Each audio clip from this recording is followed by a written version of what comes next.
Good afternoon, everyone. I'm Major John Moore with CENTCOM Public Affairs. Joining me are Ms. Schuyler Moore. She's the Central Command Chief Technology Officer. This is a new position at CENTCOM. She formerly worked at Naval Forces Command's Task Force 59, focused on unmanned systems and AI integration into the fleet. She has tech industry experience, having written tech legislature on the Hill. Sergeant Mickey Reeve, the inaugural winner from the Massachusetts Army National Guard. He's currently deployed to Prince Sultan Air Base in Saudi Arabia. He developed a counter unmanned aerial system training software system from scratch. So go through the ground rules real quick. We'll have about 30 minutes for this. We started a little late, so we'll end a little bit after 2. The focus of this is on innovation. Central Command is a warfighting command, becoming the hub for military innovation. Please tailor your questions accordingly. Ms. Moore will provide some opening comments, followed by Sergeant Reeve. After, we'll open questions to the room and then the phone. After we finish, the rep from Central Command Public Affairs is happy to follow up with you as needed. Ms. Moore? Absolutely. Thanks, folks, for showing up today. We're, as noted, here to talk about technology and innovation at Central Command and also the opportunities that that creates for the rest of the department. I think that the problem set is something that everyone in here is fairly familiar with. Rapidly evolving threats at a speed that frankly moves beyond what traditional systems are built to go after. But then the opportunity space is really that there are technologies that have matured either through DoD or through commercial sector that really can get after our problems today. Not years from now, not 5 years from now, but today. And so what I view my role as Chief Technology Officer is very simple, which is to get the best tech available into the hands of the people who need it as quickly as possible. Full stop. The tech can come from commercial sector, it can come from DoD, the idea can come from a sergeant, the idea can come from a general. The point is to get the best tech into the hands of the people who need it. And so what that means from a combatant command is that we're really focused on technology experimentation and what that can look like to create sustained capability. And we believe that a combatant command is the right place for that because it is so critical to get these technologies into the hands of the person that uses it, in the place that they will use it, and against the threats that it will actually face. And commercial sector knows this. I mean, it would be unheard of to field any sort of technology without the user having their hands on it at some point, but it's something that we at the department really need to lean forward into. And the combatant command at CENTCOM is particularly well suited for that for a couple of reasons. So, of course, as with all the other combatant commands, we have a robust operator base, but we also have an environment that is uniquely challenging. Why is that?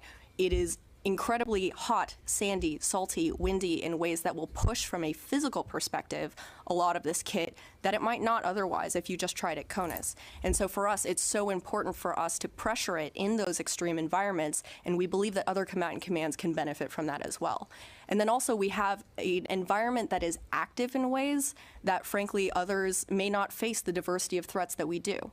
We can have everything from counter-piracy all the way up to state-led weapon smuggling and direct threats against other states that is required to push this technology in order to integrate it. The reality is that all of those friction points that you do not want to face while you're in the middle of a firefight is what we would like to work through right now before it becomes critical. A perfect example of how important this is. In my previous experience at Task Force 59, we had this wonderful piece of kit. We were really excited to get it off the pier.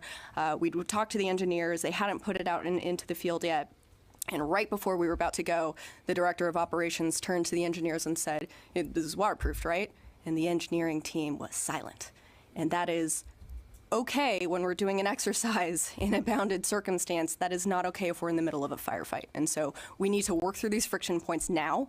The technology needs to be put into the folks' hands who are going to use it now. That's what's going to build our capability. So how are we going about that as a combatant command? We are making sure that we're going after our exercises in a very targeted way to push these technologies, but we're also expanding the vision of what exercises usually look like. Sometimes they're sort of bounded, not really followed up by consistent iterations. We look at exercises as sprints. We are going to push technology once. We will go 90 days and iterate on that technology based on that experience. We will push it again at the next exercise, and we will continue to do that. Digital Horizon is going on right now. Task Force 59 is leading that in Bahrain.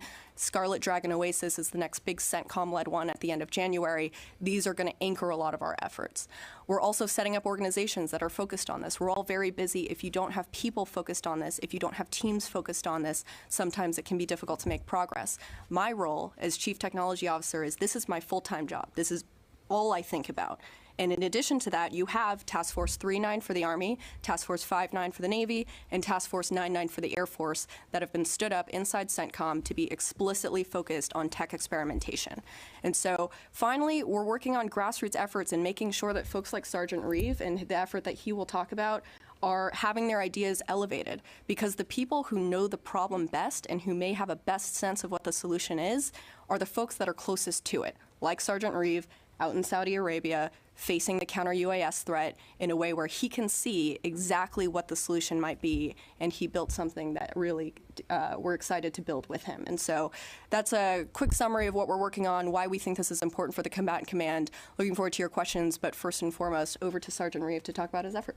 Thank you, Ms. Moore. Good afternoon, everybody. I'm here today because while deployed to Saudi Arabia, I used my free time and my spare time to develop a counter-UAS training software. While a part of the counter-UAS team over in Saudi Arabia, I noticed that there was a way to bridge many of our multiple proprietary independent counter-UAS systems that form our layered defense together to provide a common operating picture for training.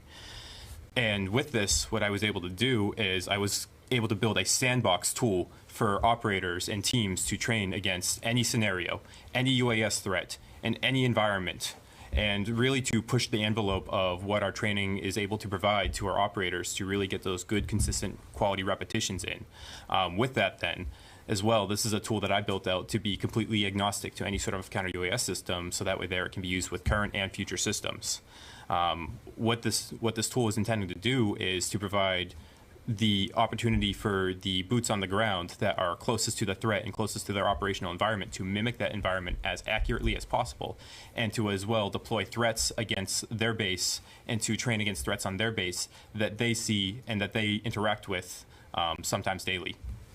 So with that, what I've observed with CENTCOM is that they're standing up initiatives right now to bridge the subject matter experts, which are oftentimes your junior enlisted and your junior officers that have that job that they do daily, with the senior leadership that can put their solutions that they provide into effect across the organization.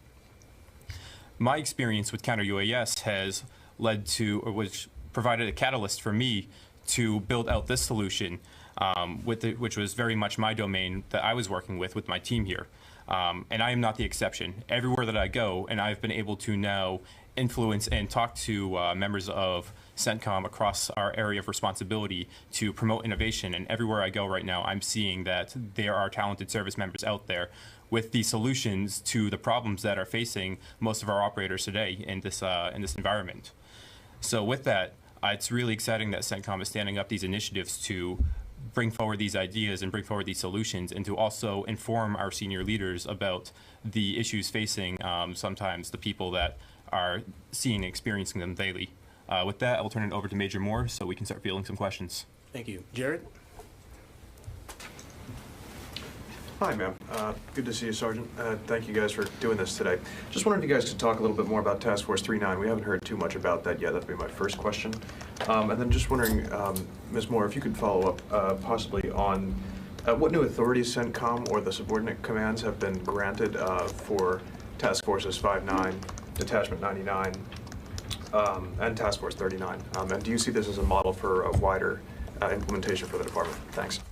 Absolutely. So for Task Force 39, again, for folks, that's the Army's components focus on experimental technologies. We're already off and running with them. So they are actually going to be involved in our build out of Sergeant Reeve's counter-UAS trainer. So we're working with them. We're working with Armory Software Factory right now to build out that initial minimum viable product that Sergeant Reeve had, and ensure that not only is it applicable to his base where he was in Saudi Arabia, but to multiple other teams. Again, the idea is that the problems we face here, especially force protection, are not CENTCOM specific. This is stuff that everyone across the department faces. And so if we can create a solution that multiple people can leverage, we want to make sure that we're doing that.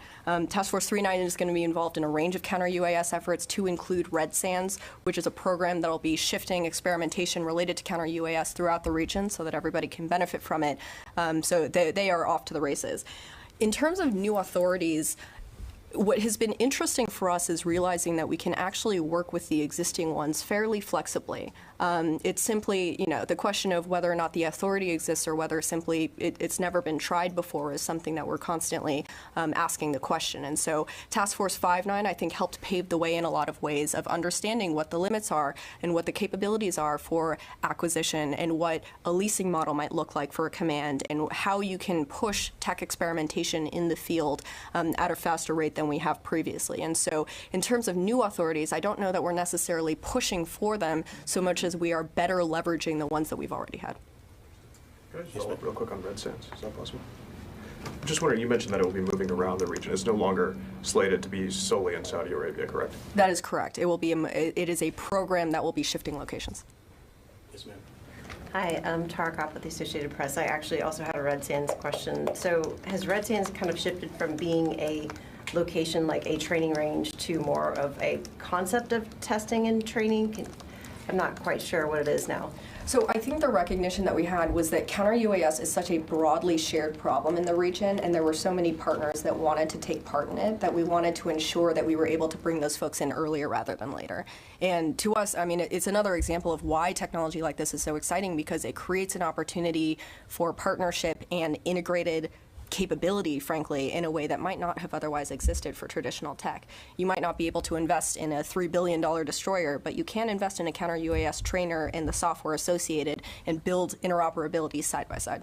So, but just to circle back, is Red Sands actually going to be a training location in Saudi Arabia, or is it more of a concept of counter-UAS programs going on? It will be a program that will shift locations depending on what the specific project is. And then I had two more.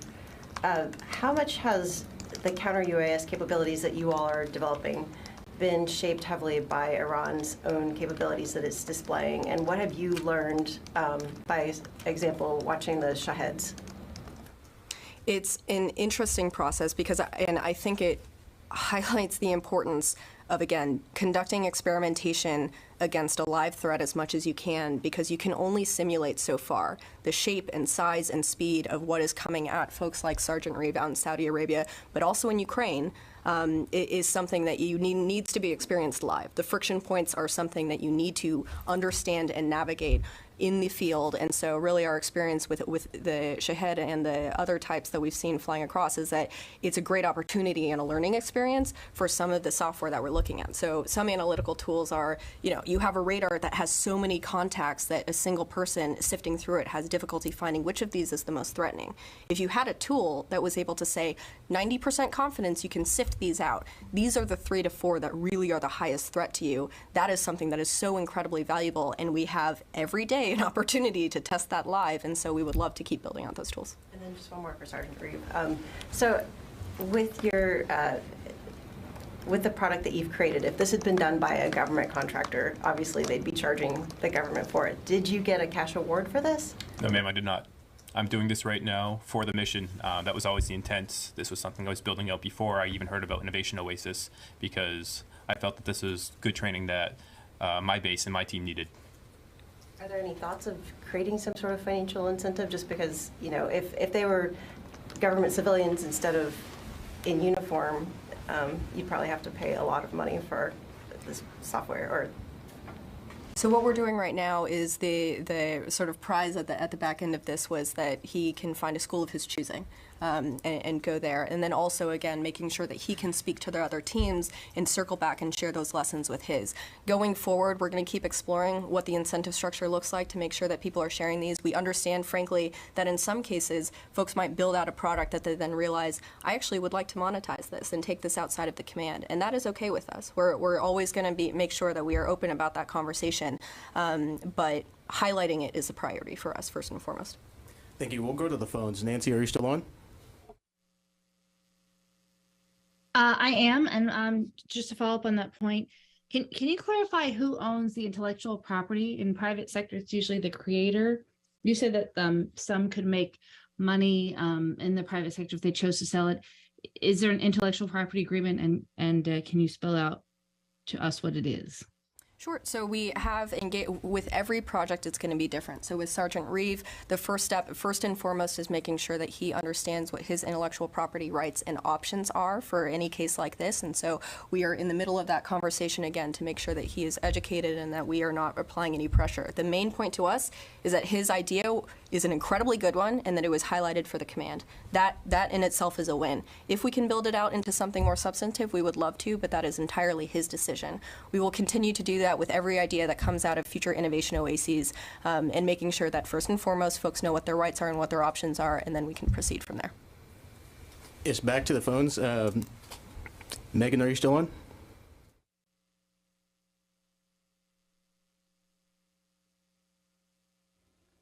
Okay, coming back in the room, ma'am, in the back. Anyway, so just to clarify, because we've all been talking about the Iranian drones, but this was, Sergeant Reeve, you tailored this towards Iranian-made drones, is that correct? No, ma'am. The way it designed was to essentially build out the criteria to emulate any sort of UAS. So it's not tailored to one UAS specifically, but can be broadly applied, and there's tools to make that as specific to the information that we have about these threats. Okay, great. And then just also to clarify, you mentioned Ukraine. You both mentioned that this is not CENTCOM specific per se. How much are you sharing with EUCOM? Will this be available to EUCOM and potentially to the Ukrainian military as well? I mean, what are the future plans for this? Yes and yes. So, I mean, part of Sergeant Reeve's tour has included engagement with counter-UAS teams that are across the country here and also in theater. So the short answer is absolutely within our own team. We also have constant engagement with EUCOM in particular because of the counter-UAS threats that they share. But even beyond EUCOM, I mean, Indo-PACOM, everyone is going to face this challenge. This is not unique to CENTCOM. Counter-UAS is something that all of us are going to have to deal with. And so to the extent also that we can integrate their feedback into what we build with Sergeant Reeve so that it's applicable to multiple regions, we would love to do that. And then finally, what's the timeline? When do you see this software coming into action? So Innovation Oasis was October, was that it? Yes. October, and then we are working with Army Software Factory right now to get them out into theater. They're running a discovery sprint, and our goal is to have a fully fleshed out product inside of 90 days. Sir. Thanks, Travis Schritton, military.com. Thanks for doing this. So is artificial intelligence integrated into CENTCOM combat operations currently, particularly in countering Iran? I believe that was one of the initiatives of the JAIC. And if is it part, like when we have to blow someone up, is AI part of the kill chain? And if so, like how is it part of the chain? We are very mindful and continue conversations with the policy team at all times about what the exact limits of what we can and cannot do in theater are for that. Where we're really heavily integrating AI is into historical looking data so that we understand the patterns of life that are happening in the region. So again, for the Navy's perspective, a lot of what they're trying to track is where is weapon smuggling mostly coming out of? What ports do you need to be particularly mindful of? What vessels do you need to be watching more closely? And so what we can do is inject as much of the data, both from commercial and DoD, into an AI algorithm that's focused on maritime anomalous behavior, for example, and say, okay, this is the type of behavior in this specific region that you should look at more closely. So, a comparison of what a before and after would look like. Previously, we've had a destroyer patrolling the Red Sea. That's the equivalent of one cop car patrolling the whole of California. It really is just, the coverage is very difficult. Whereas what we can do now is put out autonomous sensors that are in the hundreds, if not thousands, if you have buoys out, suck up all of that data and say, I now have a really good idea of what the pattern of life is, and I believe that inside of this 10 nautical mile radius, there is a particularly threatening activity. The manned assets we have, destroyers or otherwise, should be deployed there. So it allows us to be much more precise. So it's not actually involved. If there's a strike called, the AI wouldn't be part of that chain from the time that it's decided to when it's carried out? For strike and kinetic action, we will always have a human making that decision and heavily involved in that. Right, I understand, but is AI also involved in that process at this point? It informs the decision making to the extent that it helps you filter down the contacts, but there will always be a layer of human decision making on top of that. Thank you, sir. Brian Emerson with Aviation Week. You had touched on just how broad of an issue counter-UAS is, and across the service, there are so many different efforts. You have the counter-UAS office, you have what the services are doing, what their labs are developing, even within CENTCOM, different bases are doing different things. How do you avoid, to use a Pentagon favorite term, stovepipes? How is what you're doing communicating back to the headquarters and across the services? So what we've found is the best way we can do this is getting folks out into theater to see what we're doing live, because that is what makes people really excited about integrating it themselves, and then also connecting the dots of, I'm working on a project that overlaps with this perfectly. We should get together and see what we can build. And so whether it's having examples like Red Sands, where we will heavily promote that to the building and ask that people come out and engage, whether it's having folks like ourselves come up into the Pentagon and have those conversations describing in pretty intricate detail what the tech solutions are that we're building out. Both of those are how we're going about it. Unfortunately, there are a lot of teams working on counter UAS in the Pentagon, and that's a good thing. It's just making sure that we are finding the connective tissue and leveraging one another in a collaborative, not duplicative way. And I think we're getting at that just by sheer volume of outreach. And can you talk a little bit about how in your AOR the threat has evolved? Are you seeing more UAS? Are you seeing swarming, coordinated attacks? What are you preparing for? Well, I think it would actually be better for you to start, and I can add my Yes, perspective. Sir. So with this, from the operational perspective, right now we prepare for all threats based on the way that our capabilities work and the way that we're able to employ our capabilities. We're able to run scenarios and run essentially what's called a battle drill to tackle these threats with the tools that we currently have. And to that extent, we have great faith and great trust in our systems to be able to defeat whatever these threats are. And we have these scenarios and our contingencies planned out to be able to counter these threats.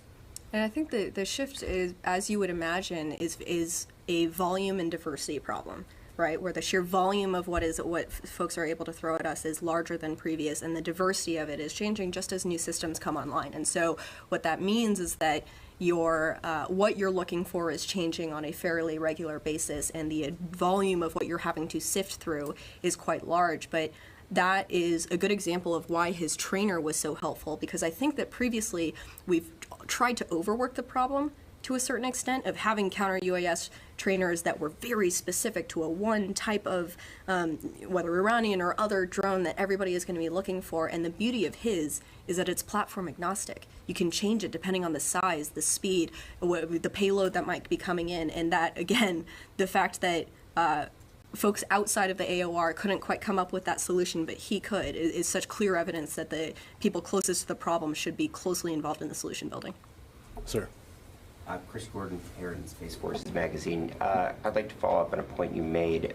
You've said this is an active AOR, you're facing real threats, but you also want to experiment against those real threats. So if it's an experiment, what happens if that experiment fails? How much can this really be taken against a real threat that might hold your forces at risk? Sure. So I'm just trying to get a sense of how real that is. So I'll maybe inject an answer before any of you even have the chance to ask it, which is the instance of the sail drone from the summer that was towed by an Iranian warship.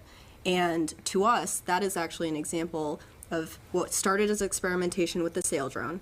We discovered that it worked and that we could have it out for 200 plus days. And so we pushed it to operations, and then we were able to shift it to increasingly more challenging environments over time. And then we hit the point in the summer where it got towed and we lost a couple $100 worth of cameras. Nothing sensitive, there were no sensitive sensors on it, there was no sensitive data on it. And what we were able to learn from that was, okay, what are we going to do in the future if there are sensitive equipment on there, if there is sensitive data? What does remote wiping going to look like? What do floodable containers look like that might wipe a sensor? We are learning from our experiments in a way that, again, we want to work through these friction points before other combatant commands have to. And so to me, that's a good example of one where we're pushing the outer limits of what operations with this technology looks like, but we're doing it in a way that is not going to incur risk that the department can't accept. Is this something then with an experiment you always have some form of backup? There's never going to be just relying on one of your systems that you're testing? Well, so that's the beauty of it, though, is that we're able to ramp it up. So you start by having pretty heavy oversight because you've got to make sure, hey, does this autonomous system even work? Is it going to run into other vessels? A company can tell us it's going to be autonomous, but we find out very quickly whether or not it is once it's out in the water. So you start with heavier oversight, and then you essentially start taking the training wheels off as you go. And then you also have to have a conversation about what is the cost of this system? What is the contractual requirement of replacing a broken part or a lost part? And then to make a more precise decision, really, about how you're deploying your manned assets based on the cost and the risk that you can quantify based on those metrics. Sure. Let's go to the phone real quick, and I'll come back to you. Anyone on the phone have a question? Yes, this is Carly Goldenberg. My question is for Sergeant Reeve.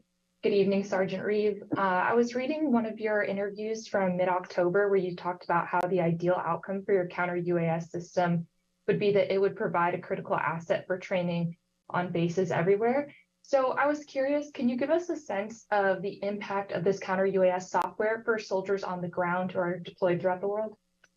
Thank you. I designed my software was to be as agnostic to any base, any situation as possible. Everything is user defined and everything is user created. And the reason why I did it that way is because nobody knows best the situations and the realities on the ground rather than the people that face it 365 days a year, 24 hours a day. So with that, then I'm providing them all the tools to use and all the tools to mimic their operational environments to train against with a common operating picture. But there's nothing inherently about it that would require it to be modified or changed in any sort of significant way to be employed across a wider area of responsibility. Anyone else on the phone? Yes, here. Wow. Go ahead. Thank you so much. This is Samira Qari from Iran International. My question is that is this action, this operation, is it going to be helpful in any sense or be an incentive to the formation of the so-called Middle Eastern NATO? Are you willing to share this sort of text with your regional allies? And also, is it going to be successful in confronting Iranian maritime activities, or it's only about the UAVs? I'm sorry, I think I lost the second half of your first question. Formation of, and then it was a little bit fuzzy. Okay, I'm sorry. The formation of the so-called Middle Eastern NATO, and are you willing to share any of these technologies with your allies, the regional allies? And also about the maritime activities, is this specifically about the UAVs, or is it going to help U.S. confronting Iranian maritime activities as well? Gotcha. Thank you for the clarification. So, I mean, I think from the sort of quote-unquote Middle Eastern NATO perspective, again, the beauty of what we've seen with some of this technology is that it allows us to develop genuinely joint capability and interoperability at a level that was previously unimaginable, because a lot of this is commercial tech that is very accessible and at a cost point that any partner can participate in. And then at the same time, we are all genuinely experimenting with one another, transitioning to the operations, determining the capabilities that actually meet our joint threat and capability requirements as needed. And so for us, it's critically important to think of these as a partnership mechanism, almost first and foremost. You'll hear Admiral Cooper from the Navy talking about a 100 USV fleet. That fleet is 80% partnered and 20% US. And that, I think, really sums up exactly what the potential is here, because for the fleet of that size to be useful, all of that data has to be integrated. You have to have a shared common operational picture, and all of that becomes a really exciting opportunity. From the Iranian Navy question, that in many ways is the driving function for what we're doing in the Navy space. So at Task Force 5/9, we were looking at really two forms of AI deployment. One was computer vision, and so that was looking at all of the pictures that were coming in and being able to say, this is a fishing vessel, this is a commercial vessel, this is a military warship, and then being able to drop down a layer on top of that of saying, okay, anomalous behavior detection. It's a fishing vessel, but it's in an area where fishing often does not occur, and then in the picture you have no fishing equipment on your boat. So signs point to you are a suspicious vessel that we might want to take a harder look at. It's challenging in the Iranian context just because there are so many different types of vessels being using that are not flying the flag of Iran, that are not warships. But again, this is an opportunity for us to train ourselves and to train our algorithms to be more thoughtful and be able to catch some of this threatening activity earlier. Sir? Thanks, Pat Tucker, Defense One. Good to see you in person, Sergeant. Good to meet you. So as part of this common operating picture that you're developing, there's a ton of different counter-UAS systems that are deployed now in the Middle East. There's handheld drone defender things. There's facility-wide base things. On the Ponce, there was a 50-kilowatt laser.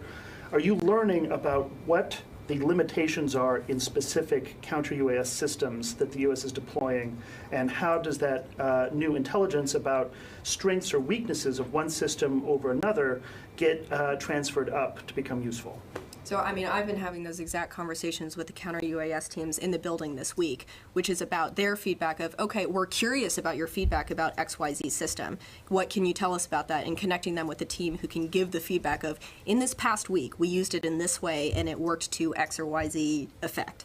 And also having their teams physically go out and say, okay, is the reason that the effectiveness is lower or higher than we expected because you are using it in a way that we did not necessarily expect, or is it because you really are using it correctly and this simply isn't meeting your needs? And so finding that back and forth where there are folks that might be able to help you use the system more effectively, or the system simply may not be meeting the need, is all part of the discussion that we're trying to promote. Okay, so really quick, on the gap, is the gap potentially that there's not enough of one type of system?